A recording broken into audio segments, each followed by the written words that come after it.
Dios les bendiga. El día de hoy vamos a exponer Juan capítulo 3 versículos del 1 al 8. Juan capítulo 3 versículos del 1 al 8.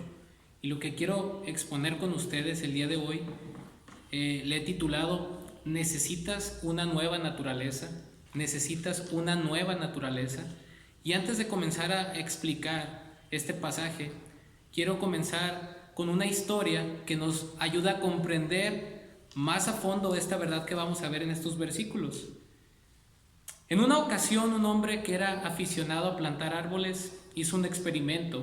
Sembró un árbol de manzanas, pero el hombre pensó que si todos los días regaba el árbol, le ponía abono, lo cultivaba en buena tierra, el clima era favorable, entre otras cosas, y a esto añadiéndole que todos los días este hombre le rezaba a esta planta: tú serás un gran naranjo, debes ser un buen naranjo, darás buenas naranjas, pobre de ti que no des naranjas. Este hombre hacía esto con regularidad y estaba esperanzado de que aquel árbol de manzanas que sembró floreciera y diera un jugoso y hermoso árbol de naranjas. Para su sorpresa, cuando fue el tiempo de la cosecha, salieron del árbol unas hermosas y jugosas manzanas rojas. El hombre, frustrado y llorando porque no cosechó naranjas, exclamó dentro de sí: ¿qué hice mal? ¿En qué fallé? Si todos los días atendí esta planta como ninguna otra. Además fui claro con ella y le dije que produjera naranjas. Malagradecido árbol, no vale la pena dar la vida sembrando árboles. Aunque esta historia es ficticia, nos lleva a reflexionar en una verdad importante que vamos a ver a continuación en este texto. Es que este hombre no entendió que la naturaleza de ese árbol era dar manzanas y no naranjas. Por más que se empeñase en regarlo todos los días, ponerle abono, decirle todos los días qué debe ser y qué debe producir, eso no cambiaría en nada su esencia, porque la naturaleza de ese árbol era dar manzanas y no naranjas. Bueno, tan absurdo como fue que este hombre haya pensado y hecho tal cosa, así de absurdo lo es que el ser humano pensemos que podemos, por nuestros propios esfuerzos y méritos, cambiar nuestra naturaleza pecaminosa con unos cuantos principios morales y religiosos en los cuales nos pasamos la vida queriendo ganar el favor de Dios y por lo tanto la salvación. Tal actitud soberbia es lo que caracteriza al hombre en su estado natural sin Cristo, y esta fue la creencia que el Señor Jesucristo hizo trizas en la mente religiosa de Nicodemo. Este texto que vamos a ver a continuación nos enseña la verdad de la regeneración o el nuevo nacimiento. ¿Y qué es esto? Bueno, algunos teólogos dan unas buenas definiciones. Por ejemplo, Wayne Grudem define la regeneración como el acto secreto de Dios mediante el cual nos imparte una vida espiritual nueva. Lois Berkhof, otro teólogo, lo define como aquel acto de Dios por medio del cual el principio de la vida nueva queda implantado en el hombre. Y en mis propias palabras lo resumo de esta manera: es una obra milagrosa y poderosa que solo Dios puede hacer, transformando el corazón del ser humano y dándole una nueva naturaleza para poder producir frutos para la gloria de Dios en Cristo. ¿Y cuáles son esos frutos? Amar a Dios de verdad y amar al prójimo de verdad, y en consecuencia vivir una vida en obediencia a su palabra por amor. Solamente esto es posible debido a esa obra soberana, poderosa y secreta de Dios. Si nosotros seguimos examinando esta verdad en este texto, podemos concluir dos cosas. Primeramente, Dios es el único que puede transformar el corazón del ser humano por medio de la palabra de Dios, por medio del Evangelio del Señor Jesucristo. Y número dos, el hombre somos impotentes tanto para salvarnos por nosotros mismos como para resistir esta obra poderosa y soberana de Dios. Por eso es la importancia de proclamar el glorioso Evangelio de nuestro Señor Jesucristo. Recuerdo, solo Dios puede transformar el corazón del hombre mediante la obra del Espíritu Santo a través del Evangelio, y es precisamente esta verdad la que el Señor Jesús le explica a Nicodemo en este texto. Veamos el texto. Estamos en Juan capítulo 3.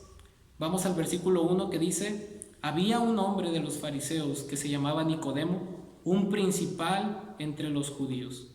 Aquí quiero hacer una aclaración importante para aclarar este pasaje. La Reina Valera, por alguna razón que desconozco, omite una conjunción importante que aparece en los textos originales griegos, y esa es la palabra o la conjunción y. La palabra y une dos ideas. Es decir, que lo que el capítulo 3, el versículo 1, y va a narrar más adelante, está ligado con lo que Juan expresó en el capítulo 2, de los versículos 23 al 25, que dice: estando en Jerusalén en la fiesta de la Pascua, muchos creyeron en su nombre, viendo las señales que hacía. Pero Jesús mismo no se fiaba de ellos, porque conocía a todos, y no tenía necesidad de que nadie le diese testimonio del hombre, pues él sabía lo que había en el hombre. El contexto de la historia de Nicodemo es que muchas personas habían creído en el Señor Jesucristo al ver las señales que él hacía, pero Jesús no se fiaba de todos, no confiaba en que todas las profesiones de fe eran genuinas. Él conocía realmente quiénes habían creído en él y quiénes tenían una fe superficial que no era una fe salvadora. Pues él mismo es Dios, y solamente Dios es omnisciente y lo sabe todo. ¿Quién sino solamente Dios puede escudriñar lo más profundo del corazón? Si Jesús no fuese Dios, él no podría saber esto.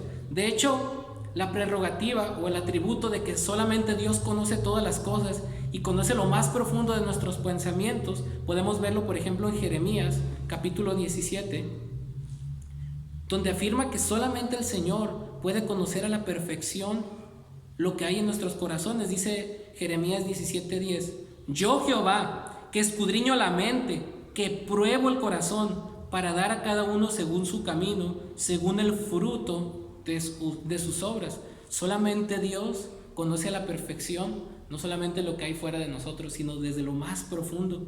Y si nosotros nos vamos al libro de Apocalipsis, en el capítulo 2, el Señor Jesucristo le está hablando a una de las iglesias y les dice exactamente lo mismo. Por ejemplo, vemos el mensaje de la iglesia de Teatira en el versículo 23, donde Cristo mismo está diciendo que Él conoce lo que hay perfectamente en el corazón del hombre. Dice el versículo 23 del capítulo 2 de Apocalipsis: y a sus hijos heriré de muerte, y todas las iglesias sabrán que yo soy el que escudriña la mente y el corazón, y os daré a cada uno según vuestras obras. De manera que vemos que Jesús no tenía necesidad de que nadie le diera testimonio del hombre, lo que había en el hombre, si su fe era genuina o no, qué pasaba por su mente. Solamente Cristo lo sabía. El hombre no puede engañar a Dios porque Dios conoce su corazón. Y Cristo, por ser Dios, Juan 1:1 nos dice que en el principio era el verbo, y el verbo era con Dios, y el verbo era Dios. En el versículo 14 del capítulo 1 de Juan mismo dice: y aquel verbo, o sea Dios mismo, se hizo carne. Al ser Jesús Dios el Hijo, la segunda persona de la Trinidad, Él conoce a la perfección lo que hay en nuestros corazones. Y por lo tanto la conjunción y, que une la narración del capítulo 3, que dice: y había un hombre de los fariseos, nos está entonces demostrando esta afirmación de la divinidad, de la omnisciencia divina de Cristo, de que Él realmente conocía lo que había en el hombre y que por lo tanto no tenía necesidad de que nadie le diese testimonio. Y esta narración entonces nos confirma que Jesús es omnisciente porque Él es Dios. Por eso comienza diciendo el versículo 1 del capítulo 3: y había un hombre de los fariseos que se llamaba Nicodemo. Probablemente Nicodemo fue uno de los hombres que, estando Jesús en la fiesta en Jerusalén, en la fiesta de la Pascua, probablemente fue algunos de los que creyeron en su nombre. No lo sabemos, pero Nicodemo ya había escuchado de Jesús, por eso se acerca a él. Había un hombre de los fariseos que se llamaba Nicodemo. Es interesante porque este hombre Nicodemo, de hecho su nombre Nicodemo significa en el griego victorioso con el pueblo, y era un fariseo destacado, miembro del Sanedrín. El Sanedrín era un concilio gobernante de los judíos. Este grupo constaba de 70 miembros más el sumo sacerdote que dirigía, y eran responsables de tomar las decisiones religiosas y, bajo la supervisión de los romanos, también las civiles. Tenemos evidencia de esto, por ejemplo, en Juan capítulo 7, versículo 50, cuando Nicodemo le reclama a los fariseos de que por qué estaban condenando al Señor Jesucristo si primero ellos no le oían. Dice el versículo 50, les dijo Nicodemo, el que vino a él de noche, el cual era uno de ellos: ¿juzga acaso nuestra ley a un hombre si primero no le oye y sabe lo que ha hecho? Respondieron y le dijeron, ¿eres tú también Galileo? Escudriña y ve que de Galilea nunca se ha levantado profeta. Pero en este mismo texto, en el versículo 46, en el versículo 45, dice, los alguaciles vinieron a los principales sacerdotes y a los fariseos, y esto les dijeron. Quiere decir que el Sanedrín era el grupo encargado de controlar, por decirlo así, las decisiones religiosas y civiles del pueblo. Obviamente estaban bajo el control de los romanos, pero tenían influencia religiosa y política en el pueblo de Israel. Este hombre, llamado Nicodemo, que era un fariseo, era un miembro destacado de este concilio gobernante. No era cualquier persona a la que se estaba acercando a Jesucristo. Incluso el texto sigue diciendo que era un principal entre los judíos. Esta palabra principal da a entender que Nicodemo era un magistrado, un miembro destacado de este grupo gobernante, y por lo tanto era un teólogo respetado por muchos. Era una persona considerada con una sabiduría muy alta, era una persona con un puesto de mucho prestigio, pero a pesar de su sistema religioso, de su posición y todo, lo curioso es que Nicodemo se acerca a Jesús porque inferimos que dentro de su corazón él sabía que algo no andaba bien con su sistema religioso de salvación y quería saber o escuchar algo más del maestro. Sigue diciendo el versículo 2, este vino a Jesús de noche. Este vino a Jesús de noche. La razón por la cual Nicodemo fue a Jesús de noche no nos lo dice con claridad el texto, pero podemos inferir, por ejemplo, que probablemente como José de Arimatea, si nosotros nos vamos al capítulo 19, versículo 30, nos habla de otro miembro del Sanedrín llamado José de Arimatea, que él era un discípulo en secreto de Jesús por miedo a los judíos. Y como había mucha hostilidad entre los líderes religiosos hacia Jesús, porque le tenían celos y envidia, probablemente Nicodemo temía a la crítica de los demás fariseos. O pudiera ser de otra manera que él se hubiera acercado a Jesús de noche debido a que no quería interrupciones para poder conversar con él, ya que al Señor Jesucristo siempre lo seguía una multitud. Realmente no lo sabemos cuál fue la razón. Sin embargo, lo que sí podemos ver es que había algo en el corazón de este hombre religioso que sabía que no estaba completo en su sistema religioso y él no estaba bien del todo y tuvo necesidad de acercarse a Jesús para tener una conversación con él. Y esto nos demuestra que no importa en qué espectro de la sociedad estemos, en qué posición social, económica o religiosa estemos, todo ser humano tenemos necesidad de conocer quién es Jesús. Y él se acerca de una manera diplomática, como era costumbre de una persona tan educada como él, y le llama Rabí. Sabemos que has venido de Dios como maestro, porque nadie puede hacer estas señales que tú haces si no está Dios con él. Esta palabra o este título Rabí es un título que significa maestro, y era un título de honor y de respeto a un maestro destacado de las Escrituras. No se le llamaba rabí a cualquier persona. De hecho, los escribas y los fariseos hipócritas les encantaba que la gente les llamase de esta manera. Por ejemplo, podemos ir a Mateo 23 y ver cómo estas personas les encantaba que la gente les llamara rabí, rabí, porque era un título de prestigio. Por ejemplo, en Mateo 23, versículo 6 y 7 dice, y aman los primeros asientos en las cenas y las primeras sillas en las sinagogas y las salutaciones en las plazas, y que los hombres los llamen rabí, rabí. Aquí el Señor Jesucristo está condenando la hipocresía de los escribas y de los fariseos, puesto que este título de rabí era un título de sumo respeto. También a Juan el Bautista, por ejemplo, podemos ver en Juan 3:26, que a Juan el Bautista también le llamaban rabí, y vinieron a Juan y le dijeron, rabí, mira que el que estaba contigo al otro lado del Jordán, de quien tú diste testimonio, bautiza y todos vienen a él. Bueno, ¿qué concluimos con esto? Este título rabí, que significa maestro, que era un título de respeto, está expresando la admiración y el respeto que Nicodemo sentía por Cristo. Sin embargo, era un título inadecuado porque realmente Jesús era más que un maestro. No solamente era un rabí, un maestro respetado de las Escrituras, es el Hijo de Dios. Es el Hijo de Dios que vino y se encarnó para ser nuestro Salvador. Y podemos aquí hacer eco de las palabras de Mateo capítulo 1, versículos del 20 al 23, para recordarnos la verdadera identidad de quién es Jesús. Hablando de este texto acerca de lo que José pensaba hacer cuando supo que María estaba embarazada, él no entendía que era por la obra del Espíritu Santo. Dice el versículo 20, y pensando él en esto, he aquí un ángel del Señor le apareció en sueños y le dijo: José, hijo de David, no temas recibir a María tu mujer, porque lo que en ella es engendrado del Espíritu Santo es, y dará a luz un hijo, y llamará su nombre Jesús, porque él salvará a su pueblo de sus pecados. Todo esto aconteció para que se cumpliese lo dicho por el Señor por medio del profeta cuando dijo: He aquí, una virgen concebirá y dará a luz un hijo, y llamará su nombre Emmanuel, que traducido es Dios con nosotros. ¿Qué quiero decir con este texto que leí? Que Nicodemo no comprendía quién era Cristo, quién era Jesús. Fue más que un maestro. Él es el Hijo de Dios, el Salvador prometido por Dios por medio de los profetas en las Santas Escrituras, nuestro Señor y Salvador. Pero Nicodemo no podía comprender la naturaleza de la persona de Cristo ni la naturaleza de la salvación.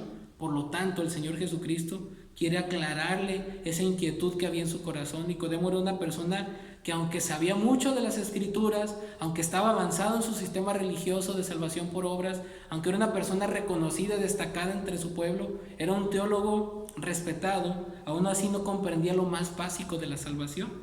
Por eso es que el Señor Jesucristo en el versículo 3, antes que Nicodemo le pregunte lo que le iba a preguntar, el Señor, como conocía lo que había en su corazón, le responde de una manera acertada. De cierto te digo, comienza diciendo, o en verdad te digo. Esta palabra, de cierto te digo, es la palabra que nosotros conocemos como amén. Amén quiere decir una afirmación. Por ejemplo, nosotros cuando escuchamos una verdad del Evangelio, decimos amén en confirmación de que estamos de acuerdo con esa verdad. Pero puesto que Jesús es Dios, Él podía decir amén, que era tan cierto lo que Él iba a decir, porque Él mismo estaba declarando su palabra. De cierto o en verdad te digo, es que el Señor Jesucristo, como si el Señor Jesucristo estuviera diciendo: voy a declarar una verdad que es muy necesario que pongan atención porque es una verdad muy importante. Es como si el Señor Jesucristo estuviera diciendo esto con estas palabras: en verdad te digo, o de cierto te digo, que el que no naciere de nuevo no puede ver el reino de Dios. Bueno, si nosotros nos ponemos a pensar quién era Nicodemo, estas palabras le cayeron como un balde de agua fría. Realmente estas palabras impactaron el corazón de Nicodemo y Jesús las dijo con un propósito muy evidente. Nicodemo era una persona que toda su vida se la había pasado tratando de ganar el favor de Dios con las reglas que sus rabinos le habían impuesto, con la interpretación de las Escrituras que sus rabinos le habían puesto. Era un hombre estudioso, era un hombre moral que se esforzaba por agradar a Dios en sus propias fuerzas, en su propia religión y hacer cosas morales. Pero al decirle a Cristo que necesitaba de nacer de nuevo para poder siquiera ver el reino de Dios, es como si le estuviera diciendo: Nicodemo, todo lo que tú has logrado y hecho en tu sistema religioso no te sirve de nada. La salvación tú no la puedes obtener por tus propios esfuerzos, es una obra de Dios. Y esto impacta de una manera profunda a Nicodemo, puesto que toda su vida había sido enseñado que la salvación uno se la ganaba por el esfuerzo propio. Este verbo nacer aparece unas 8 veces en esta sección, lo cual indica que el énfasis que el Señor quería darle a esta verdad a esta verdad de la regeneración era muy evidente. El Señor Jesucristo menciona este verbo nacer alrededor de unas 8 veces en este pasaje. Y este verbo nacer viene del griego genao, que significa procrear o dar a luz, engendrar o ser nacido de. Y aquí quiero hacer una aclaración gramatical que nos es importante entender. Este verbo está en un tiempo aoristo en el griego y está en una voz pasiva. Esta voz pasiva significa que algo externo a nosotros ejecuta una acción sobre nosotros. Algo externo a nosotros ejecuta una acción sobre nosotros. Nadie podemos hacernos nacer a nosotros mismos. Tiene que venir de algo externo a nosotros. Y cuando habla de que está en tiempo aoristo, significa que es una obra completa y única en la vida del ser humano. Uno no se está regenerando constantemente, ni es por nuestros propios esfuerzos. En algún momento de la vida, cuando nos es presentado el Evangelio, Dios hace una obra soberana y secreta en el corazón del ser humano, cambiando las disposiciones de su alma para que pueda arrepentirse y creer en Cristo. Es una obra instantánea, completa y soberana que solamente es ejecutada por Dios, no por el ser humano. Nosotros no podemos ejercer esa acción sobre nosotros mismos. Dios tiene que ser quien obre eso en nosotros. Y este verbo nos confirma que es una obra de Dios porque está en voz pasiva.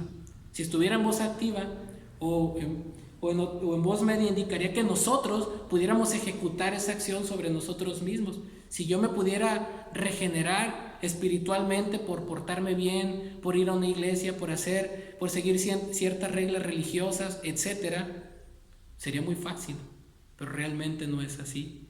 Es imposible, así como lo vimos en la historia de aquel hombre que sembró ese árbol de manzanas y quería que diera naranjas, algo que iba en contra de la naturaleza. Así es de insensato cuando nosotros pensamos que el ser humano podemos cambiar nuestra relación con Dios por nuestros propios esfuerzos.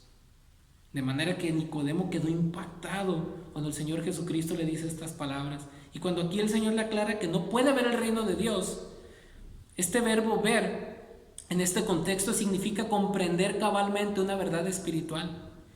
El hombre natural no puede llegar a comprender ni siquiera lo que es la salvación a menos que Dios obre en el corazón.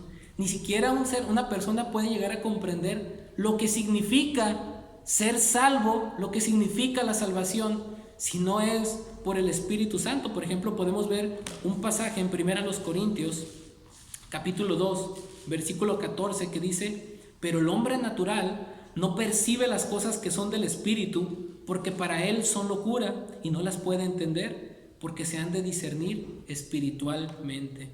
Tiene que ser una obra divina. Nicodemo, cuando escucha estas palabras, entonces él reacciona de una manera espontánea y le dice al Señor: ¿cómo puede un hombre, en el versículo 4, nacer siendo viejo? ¿Puede acaso entrar por segunda vez en el vientre de su madre y nacer? Aquí no es que Nicodemo le estuviera respondiendo al Señor Jesucristo con una pregunta absurda porque él no entendía lo que el Señor Jesús le estaba diciendo, sino lo que sorprendió a Nicodemo es que el Señor Jesucristo le dijera precisamente que necesitaba nacer de lo alto, ser engendrado por Dios, para que él pudiera siquiera entender lo que era la salvación, lo que era el reino de Dios. Y es como si Nicodemo le estuviera respondiendo con esa pregunta, que es una pregunta retórica que usaban los rabinos para expresar cuando no entendían la naturaleza de algo. Es como si Nicodemo le estuviera diciendo: pero Señor, ¿cómo es posible que yo me he esforzado toda mi vida por seguir las reglas de mi religión? Doy diezmo de todo lo que gano, oro, leo las escrituras, ayudo a la gente, hago esto y aquello y me esfuerzo, y tú me digas que ni siquiera puedo entender lo que es la salvación a menos que Dios obre en mí. Si yo ya hice lo necesario para ganarme el favor de Dios, ¿cómo no lo puedo entender? Todo lo destacado que estoy en mi sistema y tú me estás dando a entender que no me sirve de nada. Es como si Nicodemo le estuviera respondiendo eso a Cristo con estas palabras. ¿Cómo puede un hombre nacer siendo viejo? ¿Puede acaso entrar por segunda vez en el vientre de su madre y nacer? Por supuesto, eso es absurdo. Así de absurdo le parecía a Nicodemo el escuchar esas palabras, que él necesitaba nacer de lo alto, siquiera para entender lo que era la salvación, pues él creía que ya la tenía ganada. Sigue diciendo el Señor Jesucristo en el versículo 5 para aclarar esa idea equivocada de Nicodemo. Y Cristo le quiere explicar a Nicodemo la naturaleza de la regeneración o del nuevo nacimiento en base a una analogía del Espíritu con el agua. Y en el versículo 5 respondió Jesús: de cierto te digo, otra vez esa parte, amén, amén, en verdad te digo, que el que no naciere de agua y del Espíritu no puede entrar en el reino de Dios. Fíjense bien, aquí Jesús le aclara el significado de la regeneración con un símbolo conocido por Nicodemo, el agua. Puesto que Nicodemo era un conocedor de las Escrituras del Antiguo Testamento, él probablemente comprendería lo que Jesús le estaba diciendo, porque la regeneración no era una enseñanza nueva que Cristo estaba inventando ahí, era algo que ya estaba profetizado. Incluso si nos vamos al libro de Ezequiel, capítulo 36, Ezequiel, capítulo 36, versículo 25, nos habla de que esto ya estaba profetizado, que Dios haría una obra de purificación por medio de su Santo Espíritu. Dice el versículo 25 de Ezequiel 36: esparciré sobre vosotros agua limpia, y seréis limpiados de todas vuestras inmundicias, y de todos vuestros ídolos os limpiaré. Versículo 26: os daré corazón nuevo, y pondré espíritu nuevo dentro de vosotros, y quitaré de vuestra carne el corazón de piedra, y os daré un corazón de carne. Aquí está hablando precisamente de la regeneración, que es una obra que Dios haría en su pueblo para que se pudieran volver a Él. Entonces el agua era un símbolo de pureza ceremonial. Lo que Cristo le está diciendo aquí a Nicodemo es que para que el Espíritu Santo venga a morar en una persona, primero tiene que purificarlo. Muchas personas creen que este texto se refiere al bautismo en agua. Incluso algunos otros llegan a enseñar incorrectamente que este versículo está enseñando que uno puede ser salvado solo por medio del bautismo en agua. Aquí el Señor Jesucristo nos está enseñando que uno se ha salvado. Precisamente le estaba diciendo a Nicodemo que sus obras no lo podían salvar, mucho menos le iba a enseñar que por medio de la obra del bautismo en agua iba a ser salvo. Eso es solamente un rito. El bautismo genuino es un acto de obediencia que el creyente ya nacido de nuevo, ya salvo, hace por obediencia, por amor a Cristo, y es muy importante. Pero el bautismo en agua no es el prerequisito para la salvación, y este texto no está hablando del bautismo en agua, está hablando de la obra purificadora que el Espíritu Santo hace en el creyente cuando viene a morar en él. Primero nos purifica.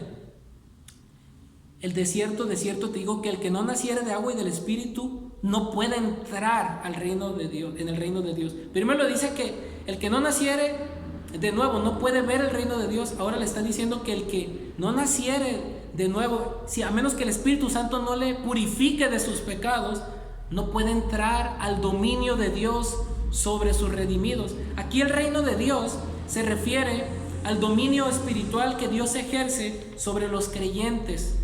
Aquí difiere del reino milenial, cuando el Señor Jesucristo venga a la tierra a reinar por 1000 años, como está profetizado en Apocalipsis capítulo 20, y posteriormente el reino eterno. Aquí habla del dominio espiritual que Dios ejerce sobre aquellos que redime. Es decir, es un sinónimo para decir la salvación. Alguien no puede entender lo que es la salvación, ni ser salvo, por decirlo así, a menos que sea purificado por la obra soberana y poderosa del Espíritu Santo. Sigue diciendo el versículo 6, le sigue explicando Cristo a Nicodemo: lo que es nacido de la carne, carne es, y lo que es nacido del Espíritu, Espíritu es.